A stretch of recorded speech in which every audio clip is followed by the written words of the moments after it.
दोस्तों last year Bhopal में 12 दिसंबर 2020 को एक वैक्सीन ट्रायल हुआ था जिसमें कुछ वॉलेंटियर ने हिस्सा लिया था। उनमें से एक वॉलेंटियर की 21 दिसंबर 2020 में डेथ हो जाती है। उसके बाद से कई लोग उस वैक्सीन पर सवाल उठाते हैं। इस सवाल के जवाब में भारत बायोटेक ने सफाई देते हुए बोला कि उसकी वैक्सीन से मौत नहीं हुई क्योंकि जितने भी वॉलेंटियर थे उसमें हमें नहीं पता कि किसको वैक्सीन दी गई और किसको प्लेसिबो दिया गया। इस घटना का पूरा लिंक मैंने नीचे दे दिया है, आप इसे पढ़ सकते हैं डिस्क्रिप्शन में लिंक में जाकर। इस घटना के बाद जो एक शब्द निकल कर आया वो है प्लेसिबो। जी हाँ दोस्तों, तो आइए समझते हैं कि ये वैक्सीन के अलावा ये प्लेसिबो क्या है। दोस्तों दवा, वैक्सीन या किसी अन्य तरीके से किए गए फेक ट्रीटमेंट को प्लेसिबो बोलते हैं।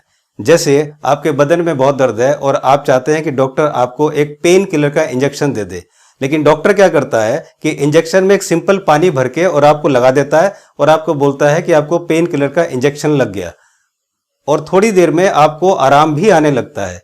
तो ये जो है इसको बोलते हैं प्लेसिबो इफेक्ट। दोस्तों प्लेसिबो इफेक्ट पर रिसर्च करने वाले अमेरिका के बेथ इजराइल डाकोनेस मेडिकल सेंटर के प्रोफेसर ट्रेड कपचुक ने हार्वर्ड हेल्थ को बताया कि प्लेसिबो का प्रभाव एक तरह से सकारात्मक सोच है जो हमारी बॉडी और हमारे ब्रेन के बीच में एक मजबूत संबंध बनाता है। प्लेसिबो एक्चुअली किसी बीमारी को ठीक नहीं करता, लेकिन आपके दिमाग में इसका भ्रम डालता है कि आपकी बीमारी ठीक हो रही है। इस रिसर्च पेपर का लिंक भी मैंने नीचे दे दिया डिस्क्रिप्शन में, आप इसे पढ़ सकते हैं। दोस्तों अब मैं न्यूज 18 हिंदी के हवाले से एक खबर आपको दे रहा हूं जिसका लिंक मैंने फिर डिस्क्रिप्शन में दे दिया है, आप इस न्यूज को पढ़ सकते हैं। दोस्तों 15 अप्रैल 2021 यानी 3-4 दिन पहले ही ग्वालियर एमपी में एक बस हाईवे पर जा रही थी।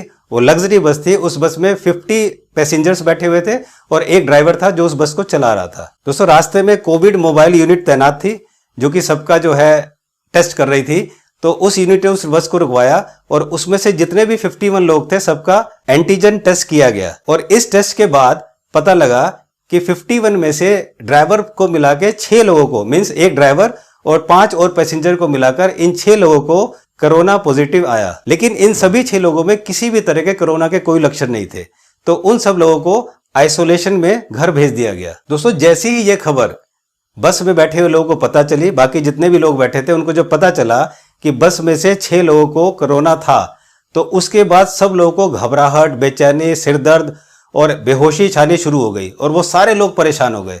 और उन सब लोगों को फिर जांच करने के बाद उन सबको भी घर भेज दिया गया कि आप घर पर जाके अपना ट्रीटमेंट कराएं। इसको बोलते हैं प्लेसिबो इफेक्ट। अब आप यहां पर देखिए कि बस में जितने भी लोग थे बहुत मस्ती से जा रहे थे, कोई दिक्कत कोई परेशानी नहीं थी, लेकिन जैसे ही उन्हें पता चला कि हमारे पास जो आदमी बैठा हुआ था उसे कोरोना था, ये सुनते ही उनके अंदर घबराहट, बेचैनी, सरदर्द और इतनी सब परेशानियां बढ़ गई। तो दोस्तों आप सोचिए, जब आप सुबह उठते जब आप चैनल खोलते हैं, जब आप अखबार पढ़ते हैं, तो आपके सामने न्यूज आती है कि हॉस्पिटल में इतनी डेथ हो गई, शमशान घाट में जगह नहीं मिल रही है, ऑक्सीजन के सिलेंडर खत्म हो गए, जिसको देखो वो कोरोना से परेशान है। तो ये सब सुनने के बाद आप जरूर घबरा जाते होंगे।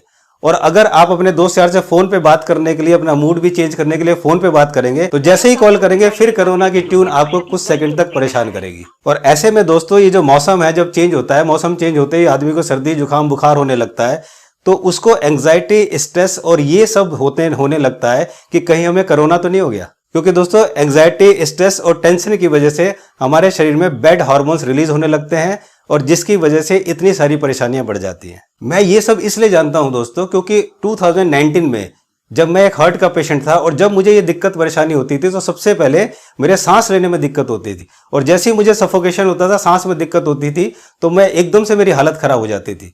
तो यही मैं सोच रहा हूं कि ऐसा जरूरी नहीं है कि जो लोग केवल कोरोना के पेशेंट हैं उनको ही सांस में दिक्कत होगी। जो हार्ट पेशेंट है, जो अस्थमा के पेशेंट है, जो और बीमारियों से पीड़ित हैं, उनको भी सांस में दिक्कत होती है। दोस्तों अगर आप ध्यान देंगे तो जनवरी 2020 जब से कोरोना आया है, उससे पहले काफी सालों से हमें सर्दी जुकाम बुखार होता है, लेकिन क्या हमें कोई परेशानी हुई?